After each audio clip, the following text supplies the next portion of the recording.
If your partner starts a fight with you, do you have a right to defend yourself? Yes, but did you know there are points where our reactions go beyond self-defense and cross into retaliation? When that happens, our actions are not justified and, in fact, can get us into trouble. Hi, I'm Michael Clark with the Ananias Foundation. And while I'm not a lawyer and this video is not legal advice, the notion of self-defense is worth discussing, especially for those of us who are in volatile relationships where physical violence has occurred. If you want to stop causing harm in your relationships, you're on the right path.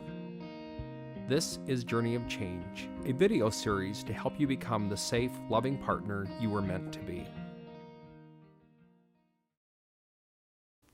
When are we justified in defending ourselves? And when do we cross the line into retaliation? Let's start our discussion by talking about self-defense. In most places, the law allows a person to defend themselves or to protect others against attack. Generally, self-defense is when you use a reasonable force to stop an ongoing attack. Now, the opposite of reasonable force is excessive force. So when is the force we use reasonable, and when does it become excessive? Reasonable means using just enough force to stop the threat. Using more power than necessary is considered excessive force. That may be using the same force the attacker is using on you, but it may not. If you're bigger and stronger and can do more harm to them than they can do to you, your response needs to be toned down. Sometimes simply restraining the attacker is all that's necessary to defend yourself. Here's an example. Let's say your partner threw one of these cookies at you. The first one barely missed your head.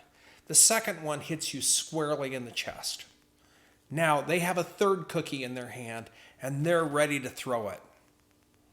Responding by punching them in the face would be excessive force.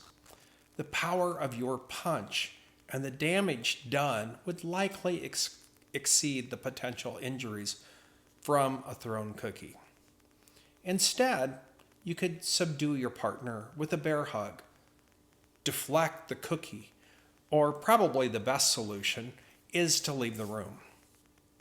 The other important consideration in most legal jurisdictions is whether the threat of harm is ongoing. Yes, you may take measures to stop the attack, but if their attack is already over, then any physical violence you do later is no longer self-defense. It's retaliation. For example, if you have endured slaps, pushes, and punches from your partner in the past, it makes sense that you might feel hurt and angry about that abuse. However, hitting them with a golf club while they sleep is not self-defense, it's retaliation. After the threat has ended, the use of force is no longer appropriate. If your partner hits you in anger but does not continue to assault you, simply leave. I want to acknowledge when somebody hurts us emotionally or physically, it's our human nature to want to hurt them back. Our thinking takes some form of, I'm not going to let them get away with hurting or disrespecting me. However, aggression is not going to fix the problem. It's just going to make the wounds deeper and lead to a cycle of violence. It's easy to get caught up in a tit-for-tat relationship and fail to recognize that we're really not matching the other person's bad behavior. We're actually escalating the violence. In this case, both you and your partner are committing domestic violence, albeit at different times. Two wrongs do not make a right. What's the alternative?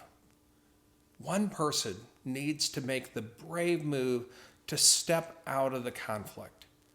It's far better for us and our relationships when we do. There are a couple of positive things that can happen when we don't retaliate, but instead de-escalate a conflict. First, we're unlikely to get into trouble, either with the law or our partner. Second, it keeps the spotlight on our partner's bad behavior, which is the best way to encourage them to change. I'll be the first to admit that remaining calm in these circumstances is very, very difficult. A physical threat triggers our fight or flight response. It's hard to think clearly, evaluate our options, and execute the best plan in the heat of battle. One strategy you might find useful is to have a plan ready in advance. What will you do if your partner lies, insults you, or says degrading words about you? How can you evade, restrain, or protect yourself from various versions of your partner's violence without responding with your own? Get specific. If he or she tries slapping you, what will you do? If he or she raises their hand to punch you, what's your response? Think through your best response for as many scenarios as possible. Envision yourself reacting well and rehearse those actions in your mind frequently. You'll be surprised at how much easier it is to maintain your composure if the situation arises.